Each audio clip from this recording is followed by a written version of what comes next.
আসসালামু আলাইকুম। আজকে শুক্রবার মসজিদে ফেন্নি দেওয়ার জন্য ফেন্নি রান্না করতে আসি। এনে চাউল দিছি 6 কেজি চাল পানি দিয়ে গলাইতে আসি। এই চিনি গুঁড়া চাউল 6 কেজি চাউলের পানি দিয়ে গলাইতেছি এখন বর্তমানে। এই দেখেন 6 কেজি চাউলের মধ্যে 12 কেজি ডিপ্লোমা দুধ,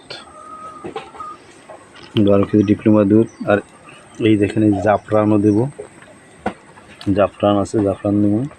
মশলা সিদ্ধ করে পানি দেবো, ওই গরম মশলা, এলাচি, দারচিনি, লবঙ্গ এগুলো দেবো।